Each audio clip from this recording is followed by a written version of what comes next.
네, 여러분 안녕하십니까? 테셋 수시 시험 추가 강의 특강의 조여은입니다. 오늘은요, 우리 미시경제학에서 여러분 우리 챕터 3장 있죠? 예, 소비자 이론 부분을 함께 좀 살펴볼까 합니다. 자, 해당 내용 여러분 제 강의 노트를 펼쳐놓고 한번 보도록 하겠습니다. 자, 한번 보도록 하죠.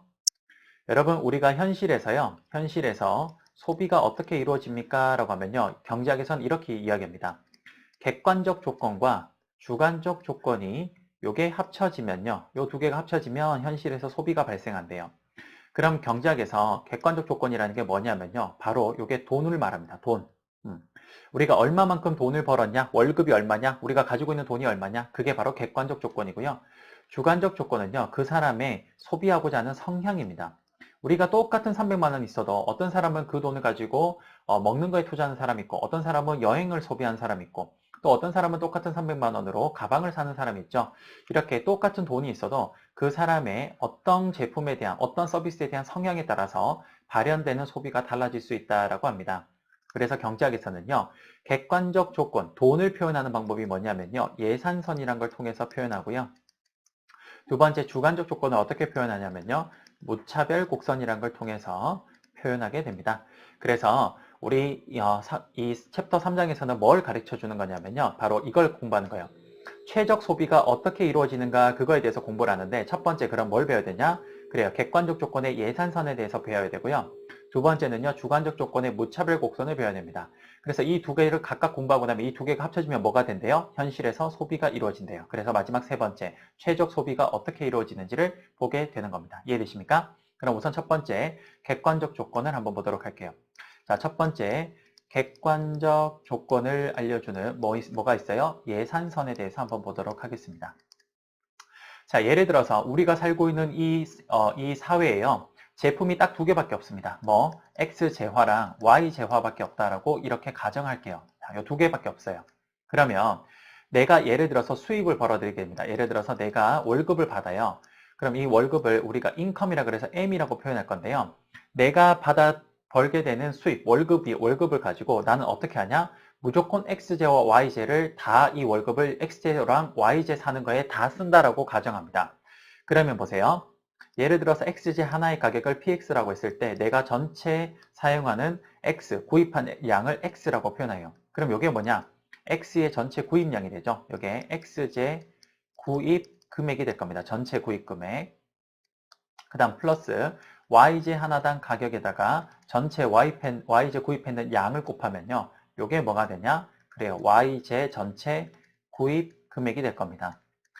자, 지금 우리가 살고 있는 재화에 X재와 Y재 두 개밖에 없기 때문에 각각의 구입 금액을 다 더하면 내가 받은 전체 월급 수입이 되겠네요. 맞습니까? 그러면 요거를 우리가 한번 다시 요걸 조작을 한번 해볼게요. 조작을 하면 어떻게 되냐면요. 우리가 흔히 요 그래프, 요 지금 예산선을요. 어떻게 그래프로 그려질 거냐면 여기 Y제, 여기 X제라는 세로축의 Y제, 가로축의 X제라는 이런 그래프 상에서 한번 표현해 보고 싶어요. 그러면 우리가 y는 꼴로 바꾸면요. 자, 요 식을 y로 바꾸면요. y는 어떻게 되냐? 여러분 한번 해보시면 됩니다. 마이너스 py분의 px 곱하기 x 플러스 py분의 어떻게 됩니까? m이라고 나올 겁니다. 여러분 강의 노트에 보면 제가 다 적어놨습니다. 자, 그러면 결국에 요 식이 나오는데 요게 뭐가 되냐? 그렇습니다. 요 식을 우리가 예산선이라 그래요. 그럼 요걸 가지고 한번 표현해 보면요. 어떻게 표현해지냐면요. 보세요. y는 꼴로 되어 있기 때문에 자, 요게 y축이죠. y축. 그리고 요게 x축입니다. 그럼 x축 앞에 여기 있는 요 값이 뭡니까? 그래요. 기울기예요. 자, 무슨 제품의 가격은 항상 플러스죠. y 제품의 가격은 플러스, x 제품 가격도 플러스일 거예요. 플러스분의 플러스인데 앞에 뭐가 있어요? 그래요. 마이너스라는 게 있기 때문에 지금 현재 이 선을 그리면 어떻게 그려지냐? 그래요. 요렇게 그려질 겁니다. 요렇게. 요게 바로 예산선이 됩니다. 요 예산선의 기울기가 어떻게 되냐? 요 기울기가 어떻게 되냐? 마이너스 py분의 px가 되겠네요. 됐습니까? 요게 바로 예산선입니다. 우리가 이 예산선에서 이 선이 지금 검정색이 예산선인데 그 안쪽에 삼각형이 요 면적이 있죠. 요걸 우리 뭐라 그러냐면요. 요걸 소비 가능 영역이라 합니다.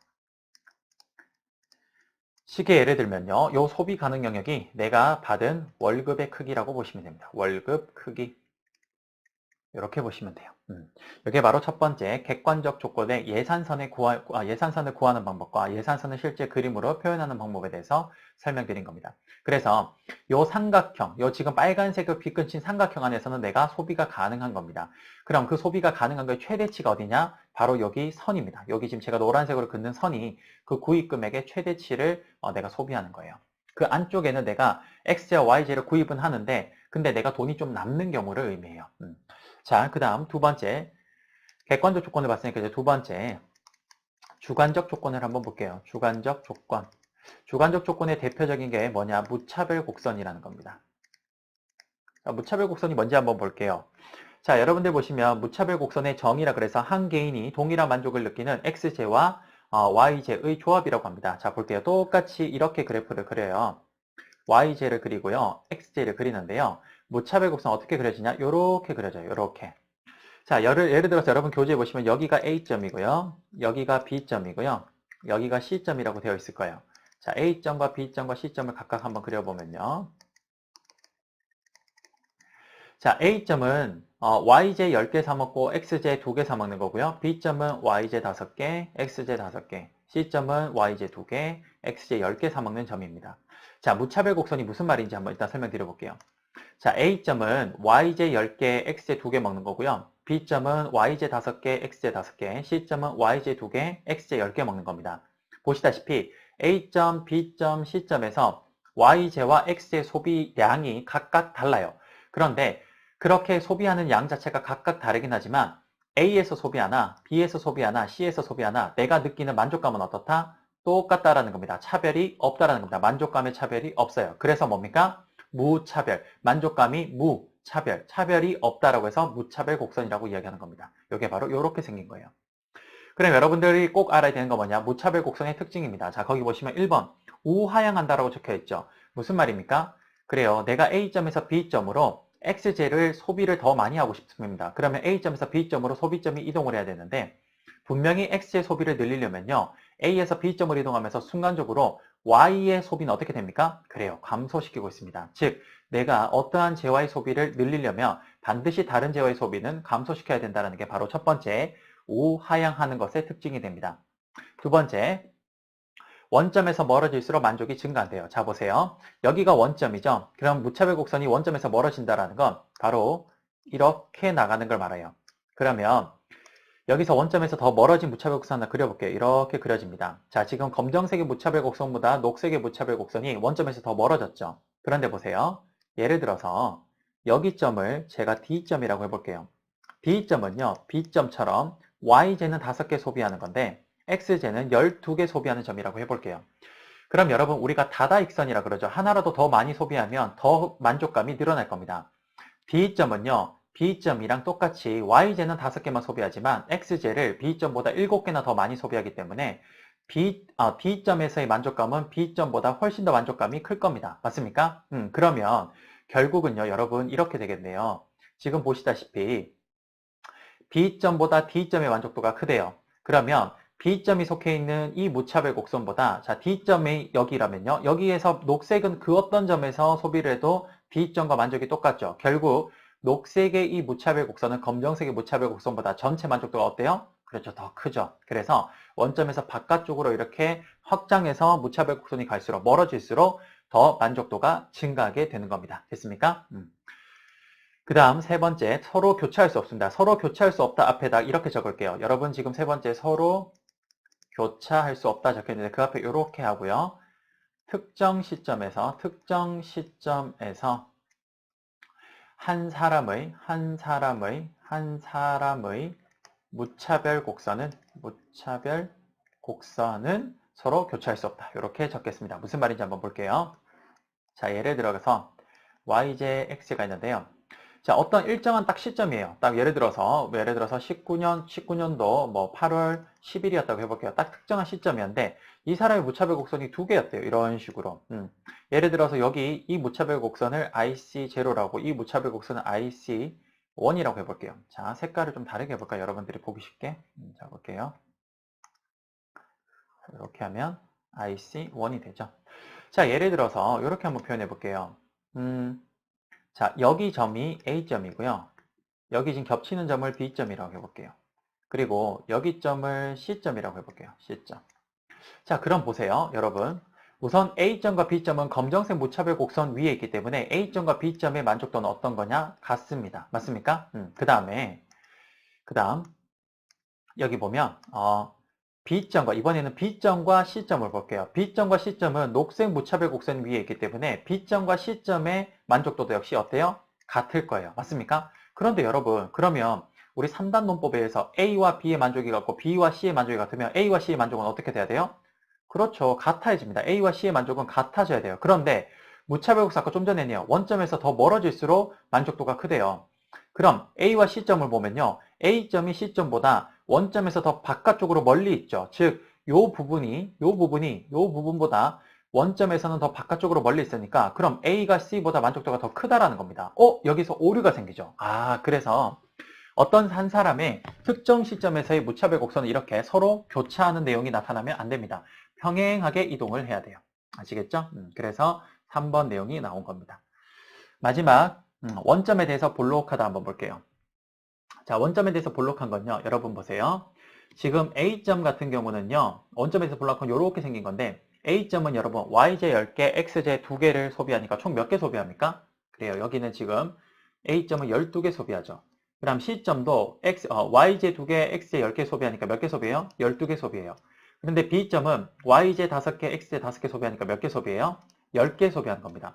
여러분 보시면 A점에서는 개수가 총 12개 소비하고 C점에서 개수가 12개 소비하니까 똑같은 개수를 소비하니까 그래요. A와 C가 소비하는 행태는 달라도 Y와 X개를 소비하는 행태는 달라도 어쨌든 총 개수가 12개니까 이거 두 개가 만족도가 똑같다라는 건 이해가 되네요. 그런데 보시다시피 B점은 그것보다 개수가 더 적었음에도 불구하고 어때요? 만족도가 A랑 C랑 똑같대요.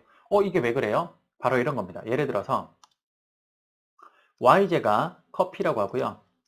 X제가 빵이라고 해볼게요. 그럼 여러분 보세요. 빵과 커피는 하나씩 먹으면 제일 좋죠. 1대1로 조합하면 제일 좋습니다. 근데 A점은 커피가 너무 많아요. 그러면 빵 2개랑 커피 2개까지는 맛있겠지만 나머지 커피 8잔은 너무 많이 먹으면 속쓰리죠. 반대로 C점은 어때요? 커피 2잔과 빵이 10개입니다. 빵이 너무 많아요. 커피 2잔이랑 빵 2개까지는 맛있게 먹겠지만 나머지 빵 8개 먹으면 속이 너무 퍽퍽할 겁니다. 그럼 차라리 이렇게 극단적으로 해서 개수를 늘릴 바에는 적당하게 1대1로 5개 먹으면요.